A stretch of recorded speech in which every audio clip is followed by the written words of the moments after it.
Hey folks, we're in the Dreadnought and we'll be talking about space battles. How are you today? I am doing fantastic. That is fantastic to hear. So for the ill-informed, what exactly is Dreadnought? Dreadnought is a game about giant spaceships. So you get to battle, make your own, try different things out, and we have everything from gigantic capital ships all the way to more scouty Millennium Falcon type ships. It's a 5v5 game, really kind of fast-paced or more deliberate, slower action depending on what class you pick. Action-packed, really fun. You guys should check it out. Awesome. Now, what is it like mixing these slow, giant juggernauts with these fast, scouty-like ships in a normal deathmatch mode? Well, it actually adds kind of that realism of you that you would have like in a Star Wars battle where there was so much chaos happening in that, but it's because you had different ships having different objectives at different tempos.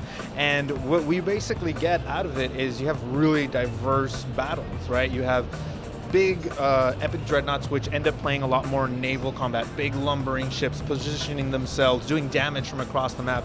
But then you also are able to play as more of a scout Millennium Falcon type Corvette, which allows you to like zip in, do runs, play more aerial type combat all in one. So I think what it ends up happening is you start getting a lot of diversity in one match. And because you can switch classes between those for deathmatch, it means that you can even swap up your playstyle in the middle of the battle to kind of meet the needs of whatever you think you need to do to really get that win. Awesome. Now, the inner 6-year-old me wants to know, how can I customize my ship to make it my very own ship? In almost every way you could think of. So excellent. You can change your skin, your color, you can change the pattern, you have decals, you can change the geometry of the ship to look a lot more slick and rounded and futuristic, all the way to more military, angled, hard, kind of like capital destroyer military ship, right? So you can change all these things in terms of like making it your own, because that's what we want to deliver, right? Not only can you design your own ship in terms of how it looks, but because all our classes and all our ships have different abilities you can swap out, you can even design the way it plays, the play style, the way it functions, and have that creative freedom. Finally. Yeah, no, it's about damn time. So when I was playing the game, admittedly, I wasn't doing too well because I was in that third-person, first-person mentality of shoot in front of me. Right. What's it like creating a game that's actually, you have to focus on the whole 360 of the entire battlefield? Well, it means that even for the bigger ships that do tend to kind of play a little bit slower, you are able to be more aware of everything that's going on, and so you have a lot of things that you can react to, right? You can shift your energy to like weapons in case you want to help somebody out from across the map. You can deliberately time your abilities so that you're really changing the course of battle. It means that awareness keeps the action going, even if you're not going like crazy fast, because you're still able to impact the battle that's unfolding in front of you in a real way. And so it's really the 360 side of it. It really kind of just adds more of that realism, adds more of the action, but it also allows you to pick and choose, where do I make a difference, right? So we think it's great, it's fun, it's diverse, and it's fun to blow things up. Like, damn right it is.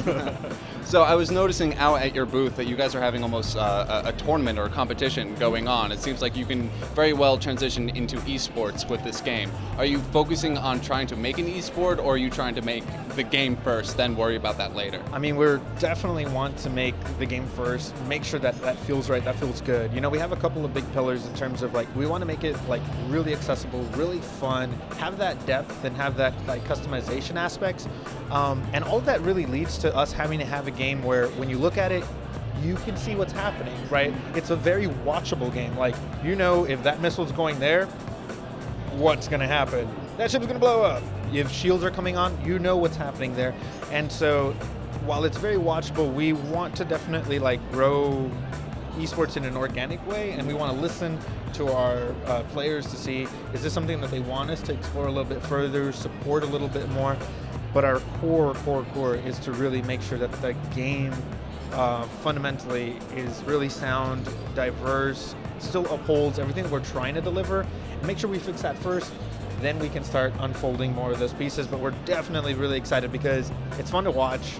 It's like the best parts to the sci-fi shows where you'd be like, why don't you just fight? Come on, come on, come on, come on. Like, we have that like 100% of the time. So it's really, really awesome to watch. And I do hope that people pick it up, but it's definitely, our focus is on the core game right now.